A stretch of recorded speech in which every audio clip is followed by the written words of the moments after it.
Hello everyone, Mayuri नायक यार। और हम लोग एक चैप्टर पढ़ रहे थे, फंडामेंटल यूनिट ऑफ लाइफ। अभी हम यहाँ इस चैप्टर में ये पढ़ेंगे कि what are living things made up of. इसमें हम लोगों ने एक एग्जांपल जान लिया था स्टार्टिंग में कि बिल्डिंग्स किसका बना है। ऑब्वियसली बहुत सारे ब्रिक्स यूज़ किया है तभी तो एक स्ट्रक्चर बना है। वैसे ही ह्यूमन बींग्स काफ़ी सारे सेल्स से बने हुए हैं। So, cells are smallest unit of life. They are basic structural and functional unit. Basic means essential foundation. Structural means forming a part of the structure. और functional is special activity. Special activity means काफ़ी सारे function होते हैं body के अंदर, जैसे organs, जैसे respiration है, डाइजेशन है, एक्सक्रीटरी सिस्टम है। तो वो ऑर्गन सिस्टम भी एक सेल का बना हुआ है। तो सेल्स मेकअप टिश्यूज़, फिर बहुत सारे टिश्यूज़ हैं वो ऑर्गन्स बनते हैं, बहुत सारे ऑर्गन्स हैं बनता है एक ऑर्गन सिस्टम, और फिर बहुत सारे ऑर्गन सिस्टम से बनते हैं ह्यूमन बीइंग। अभी सेल्स की खोज किसने की थी? वो है रॉबर्ट हुक 1665 में। फिर उन्होंने क्या किया था, थिन स्लाइस ऑफ कॉर्क को एग्जामाइन किया था एक माइक्रोस्कोप में, और उन्होंने देखा कि there are tiny units which looked like honeycomb। अभी सेल थ्योरी मीन्स इन्होंने अपनी अपनी राय बताई थी। इन्होंने जो ऑब्जर्व किया था, मैथियास शेल्डन, इन्होंने बोला था कि all plants are made up of cells. Theodor Schwann ने कहा all animals are made up of cells. Rudolf Virchow ने कहा कि all cells come from pre existing cells, means cells में डिवीजन होता रहता है। So all living things are made up of cells, they are basic structural and functional unit, new cells are produced from existing cells. अभी यहाँ पे भी दो type के होते हैं, प्रोकैरियोटिक्स एंड यूकैरियोटिक्स। प्रोकैरियोटिक में there is no well defined nucleus, मतलब इसके अंदर क्या आता है, यूनिसेलुलर ऑर्गेनिजम्स जैसे amoeba, algae, bacteria. Eukaryotic means more advance and has a well defined nucleus, जैसे कि multi cellular organisms, all living things. अभी इसमें भी टू टाइप्स के हम सेल पढ़ेंगे, प्लांट सेल, एनिमल सेल। हम लोग ने भी देखा था कि कुछ बॉडीज़ है जो कि मैचिंग नहीं है, मतलब अगर आपको डिफ्रेंशिएट करना है प्लांट सेल और एनिमल सेल में तो आप कैसे करेंगे, तो हम आगे भी पढ़ेंगे। जैसे कि अभी cell wall provides protection and support to the cell, lies outside the cell membrane, और ये सिर्फ प्लांट में प्रेजेंट होता है। सेल मेम्ब्रेन का फंक्शन क्या है, जैसे कि ये हम लोग ने डिस्कस किया था, सिक्योरिटी गार्ड के जैसा इसका फंक्शन है, जो सिलेक्टिव लोगों को ही एंट्री देता है, वैसे ही ये सिलेक्टिव चीज़ों को ही एंट्री देता है सेल के अंदर। फिजिकल बैरियर, फिर separates internal from external environment, and selective permeability. कहने का मतलब है इसका स्ट्रक्चर सेमी परमिएबल है। फिर यहाँ पे हम लोगों ने डिस्कस किया था कि सेमी परमिएबल में क्या होता है, allows movement of any particles from higher concentration to lower concentration. और यहाँ पे भी जैसे कि 1 लीटर पानी है, 99% का इसका परसेंट ये है, और यहाँ पे भी 1 लीटर पानी है बट ये 90% है कंसिस्ट। तो ये पानी ऑफकोर्स यहाँ से यहाँ जाएगा, जबकि 1 स्पून ऑफ शुगर और 5 स्पून ऑफ शुगर, तो ऑब्वियसली ये जो 5 स्पून ऑफ शुगर है इधर से यहाँ पे ट्रैवल करेगा। अभी चलते हैं, देखते हैं इस चीज़ को क्या कहते हैं। So osmosis, it is the movement और diffusion of water from its higher concentration to lower concentration.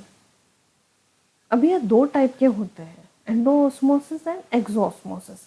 अभी पिक्चर से थोड़ा रफ आइडिया ले ले। अभी क्या पता चल रहा है यहाँ पे कि ऑब्वियसली जो पानी है वो सेल के अंदर जा रहा है, मतलब endosmosis means inside, endo means in, तो पानी बाहर का जो पानी है वो सेल के अंदर जा रहा है, एग्जॉस ऑस्मोसिस मीन्स सेल से बाहर जा रहा है पानी। तो अभी यहाँ देखते हैं कैसे होता है।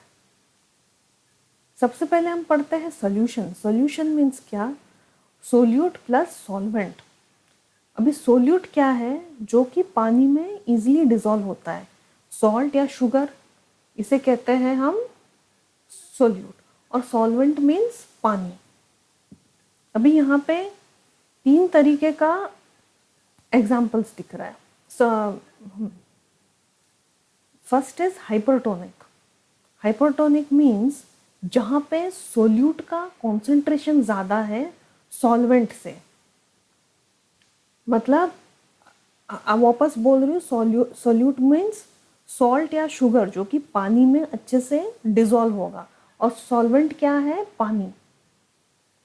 फिर हाइपोटोनिक मीन्स जहाँ पे सोल्यूट का कॉन्सेंट्रेशन कम है सॉल्वेंट से, सॉल्वेंट का ज़्यादा है। और आइसोटोनिक मीन्स जहाँ पे दोनों बराबरी पर है। तो अभी आपको पहला पिक्चर क्या दिख रहा है? अभी आप ये घर में ही एक्सपेरिमेंट कर सकते हो। एक बीकर में या तो एक ग्लास में थोड़ा आपने पानी लिया, उसमें सॉल्ट या शुगर डिसॉल्व किया और उसमें थोड़ा रेजन्स डालिए, तो आपको क्या दिखेगा? आप थोड़े टाइम के बाद देखोगे कि जो ये रेजन से ये श्रिंक हो चुका है।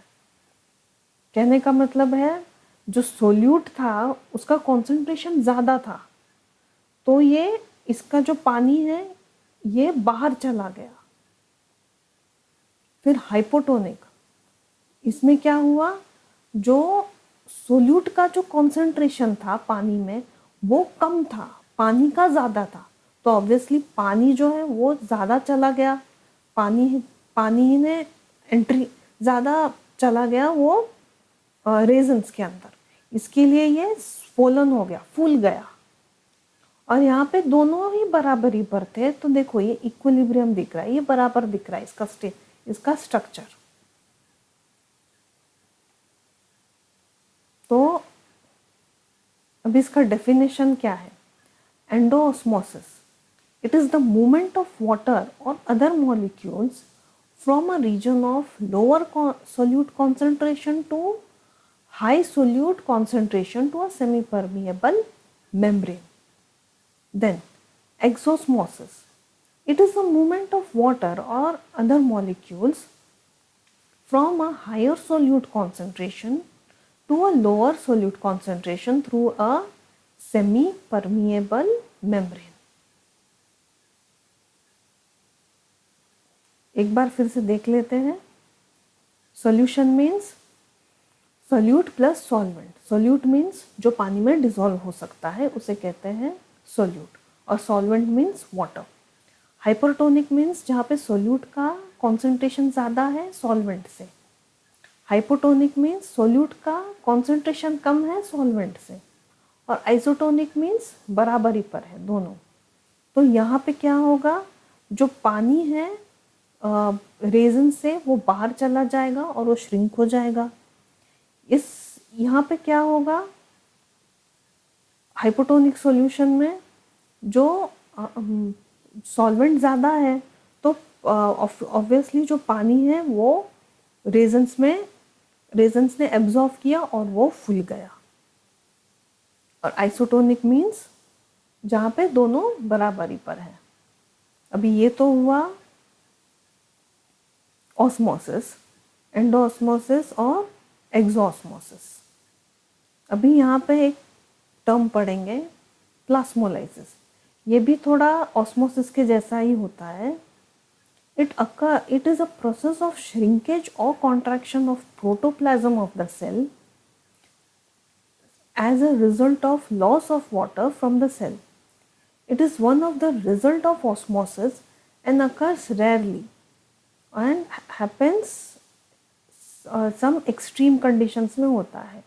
ये हम शायद बाद में भी पढ़ेंगे। और प्रोटोप्लाज्म है, ये भी हम पढ़ेंगे कि क्या है प्रोटोप्लाज्म। अभी ये टॉपिक पे चलते हैं साइटोप्लाज्म। अभी साइटोप्लाज्म क्या है? हम लोग ने प्लाज्मा मेम्ब्रेन मालूम है क्या है। The plasma membrane has a thick jelly-like substance in it which is called as cytoplasm. It is made up of salt, protons and water,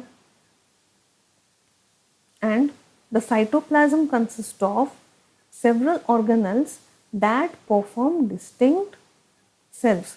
अभी ये ऑर्गेनेल्स क्या है ये हम अभी दूसरे टॉपिक जब हम शुरू करेंगे वहाँ से ऑर्गेनेल्स हम पढ़ेंगे. That what all organelles are present in a cell, उनका फंक्शन क्या है, सब पढ़ेंगे. ये सब फिलहाल यहाँ तक बेसिक था चैप्टर का. Functions. It supports and suspends the cell organelles and molecules. The cellular process occurs in cytoplasm such as formation of proteins. It dissolves the cellular waste. अभी ये थोड़ा इंट्रोडक्शन जैसा था चैप्टर का. अभी तो मेन करना है, अभी तो मेन टॉपिक शुरू होगा, दैट इज सेल ऑर्गेनल्स. अभी वन बाय वन हम कवर करेंगे. आज के लिए इतना ही था.